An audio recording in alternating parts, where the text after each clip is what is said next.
Bismillahirrahmanirrahim. Assalamualaikum warahmatullahi wabarakatuh. Dan selamat sejahtera kepada semua murid tahun 5 sekalian. Okey, jadi Alhamdulillah pagi ini kita berjumpa lagi dalam sesi PDBR kita. Okey, jadi pada pagi ini kita akan belajar mengenai nombor dan operasi. Dan tajuk kita pada hari ini ialah nombor bulat dan operasi asas. Senat kandungan kita ialah operasi asas dalam lingkungan 1 juta. Dan seni pembelajaran kita ialah menyelesaikan ayat matematik tolak melibatkan hingga 3 nombor dalam lingkungan 1 juta. Jadi cikgu harap kamu dapat bersedia dengan cikgu. Andai kata kamu ada buku atau berkertas, boleh buat sama-sama dengan cikgu. Okey, kita teruskan dengan contoh yang pertama. Di sini 600,000 tolak dengan 24,750 dan tolakkan dengan 6,098. Okey, jadi untuk soalan begini ya, tolaklah 2 nombor dahulu dan kemudian dapat jawapannya baru tolak nombor yang ketiga. Okey, jadi kita nak tolak nombor ni, pastikan kita dah susun dalam mengikut nilai tempat dia. Jadi sekarang ni 600,000. Contoh cikgu ada kotak ni ya, kotak nilai tempat 600,000. Okey, tolakkan dengan 24,750. Okey, dan tanda tolak. Jadi kita tolak dan bermula daripada nilai tempat yang paling kecil itu besar hingga nilai tempat yang paling besar itu 100,000. Okey, jadi kita tengok di sini ya, sifar tolak sifar akan menjadi sifar. Kemudian lihat kepada nilai tempat puluh sifar. Jadi kita tak boleh nak tolak. Jadi kita ada konsep mengumpul semula ya. Jadi kita tengok pada nilai tempat 100 pun sifar. Jadi kita lihat pada 1000 pun sifar, lihat pada 10,000 pun sifar, dan akhirnya kita lihat pada 100,000. Jadi 100,000 ni kita konsep mengumpul semula, kita jadikan dia 5, dan 10,000 ni menjadi 10, dan kemudian kita bagi pinjam kepada 1000 menjadi 9 ya, menjadi 9. Okey, kemudian 1000 ni menjadi 10 dan kemudian pinjam 1 kepada 100 menjadi 9 ya. 100 menjadi 10 dan kemudian pinjam 1 pada 10 menjadi 9, 10 menjadi 10 dan baru boleh tolak ya. 10 tolak 5, 5. Kemudian 9 tolak 7, 2. 9 tolak 4, 5. 9 tolak 2, 7 dan 5 di sini. Okey, kemudian kita tolakkan dengan nombor yang ketiga. Sama juga kita susun mengikut nilai tempatnya. Okey, baik, kita susun kepada ikut nilai tempat dia. Jadi 575,250 tolakkan dengan 6,098 ya. Jadi pastikan 6,098. Pastikan susun betul-betul ikut nilai tempat dia. Jadi tolakkan bermula daripada sifar tak 8 tak boleh, jadi kita pinjam pada 10. 10 ni menjadi 4 dan ini menjadi 10 ya. Jadi 10. Okey, 10 tak 8, 2. 4 tak 9 pun tak boleh, jadi kita pinjam pada 100. 100 menjadi 1. Ini menjadi 14. Okey, 14 tak 9, 5. Okey, dan kemudian 1 tak sifar 1. 5 tak 6 tak boleh tolak, jadi kita pinjam pada 10,000. 10,000 menjadi 6. Ini menjadi 15. 15 tolak 6, 9. Dan 6, 5. Okey, jadi jawapan ni adalah 569,152. Okey, baiklah, kita teruskan lagi contoh kita yang kedua untuk hari ini. Okey, jadi dalam bentuk ayat dalam bentuk perkataan dia, jadi tolak 43,195 dan 178 daripada 305,608. Okey, jadi macam mana kita nak buat? Mula-mula sekali kita pastikan dah buat dulu ayat matematik dia. Okey, jadi kita kena fikir ayat matematik dia macam mana ya. Okey, ini yang untuk contoh ini ayat matematik dia adalah seperti ini ya. Jadi maksudnya 305,608.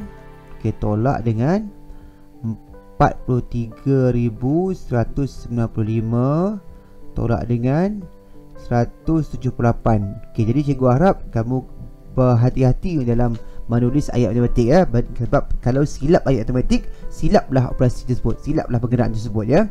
Okey, jadi ini pun sama juga, penolakan dengan 2 kali ya, berulang. Jadi buatlah 2 penolakan di depan dahulu, kemudian baru ditolakkan dengan nombor yang ketiga. Okey, jadi kita susun macam kita tengok tadi. 305,608. Okey, tolak dengan 43,195. Okey, jadi tengok di sini 8 tolak 5 dapat 3. Sifar tolak 9 tak boleh, jadi kita pinjam pada rumah ratus. Jadi tinggal 5. Ini menjadi 10. 10 tolak 9 dapat 1. Dan 5 tolak 1 4. Kemudian 5 tolak 3 2. Dan ini sifar tolak 4 tak boleh, kita pinjam pada 400,000 menjadi tinggal 2. Ini menjadi 10. 10 tolak 4 6. Dan 2. Okey, jadi kita sambung. Okey, 262,413 tolak dengan 178. Pastikan susunan nombor tu betul mengikut nilai tempat dia ya. Jadi 3 tolak 8 tak boleh, jadi kita pinjam pada rumah 10. 10 ni menjadi sifar, ni 13. 3 tolak 8 5. Okay, jadi sifar tolak 7 tak boleh, jadi kita pinjam pada tempat ratus, jadi 3. Ini menjadi 10. 10 tolak 7 3. Dan 3 tolak 1 2. Dan yang ini kita semua salin semula lah, 2 6 2. Okay, jadi jawapan akhir dia ialah 262,235. Okey, boleh ya murid-murid ya. Okey, baiklah, kita pergi ke contoh yang ketiga. Dia ayat dia, berapakah perlu ditolak daripada 509,108 supaya menjadi 417,293. Okey, ni ayat matematik kita kena buat dahulu. Jadi apakah yang perlu ditolak? Okey, jadi maksudnya 509,108. Okey, berapa yang perlu ditolak? Okey, yang kita tak tahu ya, akan menjadi 417,293. Okey, jadi bagaimana ya? Okey, apa operasi kita nak buat ya? Andai katalah kita tak nampak operasi apa, kita boleh gunakan salah satu teknik yang dinamakan teknik analogi ya. Analogi, iaitu kita kaitkan soalan tu dalam situasi yang lebih mudah ya. Kaitkan dengan situasi yang lebih mudah dengan situasi yang lebih mudah ya, untuk gunakan kaedah analogi. Okey, ini di sini ya. Contohnya cikgu di sini ada contoh 4 tolak apa dapat 1. Okey, kita kaitkan konsep sama saja, kita kecilkan nombor tu. Jadi macam mana? Apa nak macam mana kita nak buat, nak cari nombor dalam kotak ni? Jadi kita buat apa? Jadi kita akan buat 4 tolak 1 akan dapat 3.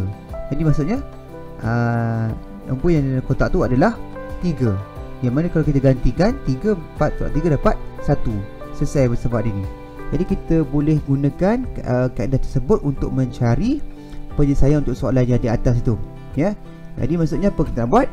Kita kena buat apa? Kita kena menolak soalan dan jawapannya. Maksudnya kita kena buat 500. Kita kena buat 509,108 tolak dengan 417,293, dan barulah kita dapat jawapan nombor apa dalam kotak tersebut.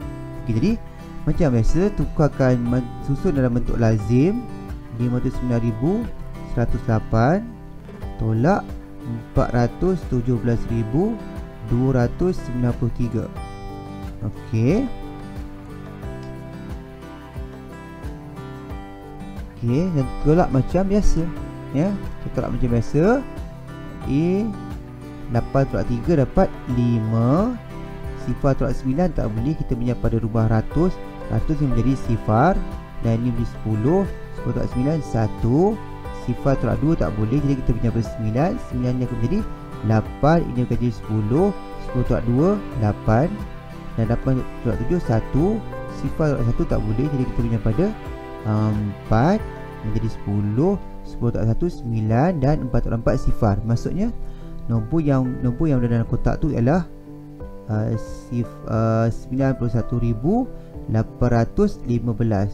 Okey, jadi salah satu cara untuk kita menyemak adakah jawapan kita tadi betul, cuba kita gantikan semula persamaan nombor ni dan persamaan tadi. Ini maksudnya 509,108 ya, tolak dari nombor tu dalam kotak tadi dapat 417,293. Okey, jadi kita gantikan nombor dalam kotak tu dengan kotak 91,815 dan kita tolak kedua nombor ni. Dapat atau tidak jawapan tadi ya. Ini untuk kita semak jawapan kita sama ada betul ataupun betul. Jadi kita semak ya dengan cara kita tolak 509,108 tolak dengan 91,815. Kita tolak. Okay, jadi 8 tolak 5 3. Sifar tolak 1 tak boleh, jadi kita punya pada 500 ni menjadi sifar. 10 tolak 1 9. Sifar tolak 8 pun tak boleh, kita punya pada 9 2 3 8. Ni 10 tolak 8 2. 8 tolak 1 7. Dan sifar tolak 7 sifar tolak 9 tak boleh, kita punya pada 4 5 jadi 4. Sifar 10 tolak 9 1 dan 4. Okey, maksudnya apa? Maksudnya kalau kita nampak sini jawapannya adalah sama dengan soalan ya.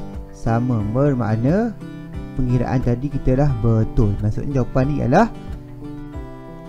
jawapan nombor dalam kotak tu ialah 91,815. Itu dah jawapan yang betul ya. Okey, kita teruskan dengan contoh kita yang keempat pada hari ini. Okey, contoh di sini ya. Okey, ada satu nombor yang tak diketahui anu dia. Okey, tolakkan dengan 230,491 dan mendapat jawapan 190,357. Okey, dia dudukan sama macam contoh tadi, cuma sekarang ni yang nombor yang kita tak ketahui tu di depan, tadi di belakang ya. Okey, jadi kita akan juga gunakan kaedah analogi di sini. Kita gunakan kaedah analogi di sini. Okey, kita jadikan dalam bentuk yang kita jadikan dasarnya bentuk yang lebih mudah. Okey, jadi kita katakan di sini, okey, cikgu kosongkan di sini ada satu nombor yang mana nombor tu bila tolakkan dengan 3 dapatlah jawapan 1.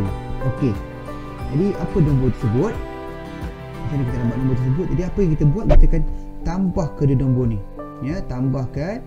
Jadi 3 tambah 1 akan menjadi 4. Jadi bila kita masuk ke 4 di sini akan dapat jawapan 4 tambah 3 akan dapat 1. Maksudnya persamaan ni menjadi persamaan yang betul. Okey, jadi apa operasi yang kita nak buat di sini? Kita tambahkan ya, maksudnya 230,491 tambahkan dengan 190,357. Okey ya, ingat ya kaedah tersebut ya. Jika kamu tak tahu operasi apa nak buat, jadi cuba tukarkan bentuk yang lebih mudah, namanya kaedah analogi. Okey, jadi maksudnya kita kena tambah ya. Jadi 230,491 tambahkan dengan 190,357 akan mendapat jawapan apakah nombor yang sepatutnya berada dalam kotak tersebut. Okey, jadi kita teruskan, kita susun dalam bentuk lazim. 230,491 tambah dengan 190,357. Okey, ini 1 tambah 7 8, 9 tambah 5 14, kumpul semula tambah 1, 4 tambah 1 5, 5 tambah 3 8, 0 tambah 0 0, 3 tambah 9 12, 1, 2, 3, 4. Jadi 420,000 848. Okey, jadi kita sambung. Okey, jadi kita tengok, nak semak adakah kita punya jawapan ni betul. Jadi kita dan tukarkan, masukkan nombor yang kita dapat tadi dalam persamaan di atas ni semula, ya. Dan kita tengok adakah kita akan dapat jawapan sama seperti ini. Jadi kita masukkan 420,848 kita tolakkan dengan 230,491. Okey, dan kita akan bandingkan jawapan yang kita akan dapat dengan yang diberi dalam soalan, ya. Jadi kita susun semula 420,848 tolak dengan 230,491. Okey, kita tolakkan 8 tolak 1 7, 4 tolak 9 tak boleh, ya. Jadi kita punya pada 8 tinggal 7, ni 14 tolak 9 dapat 5, 7 tolak 4 3, sifar 2 tolak 3 tak boleh. Jadi kita pinjam pada 100,000, 3, 12 tolak 3 9 dan 3 tolak 2 1. Dapat jawapan 190,357. Jadi apa maknanya? Kita bandingkan dengan dalam soalan, maksud sama, ya. Jadi kalau kamu perhatikan sama, maksudnya jawapan yang kita cari tadi adalah betul. Jadi nombor yang berada dalam kotak ialah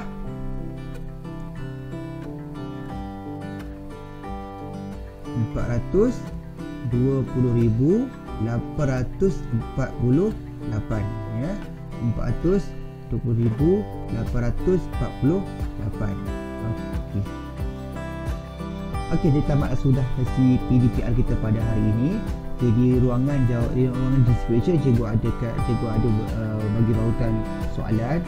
Sila buat untuk latihan pengukuhan, dan cikgu harap sedikit sebanyak kamu telah faham bagaimana untuk menyelesaikan ayat matematik tolak melibatkan hingga 3 nombor dalam lingkungan 1 juta. Jadi kepada siapa yang belum subscribe channel cikgu, sila subscribe, like, komen, dan jika berasakan video ini manfaat, sila share dengan kawan-kawan yang lain. Jadi kita jumpa pada sesi PDPR kita yang akan datang.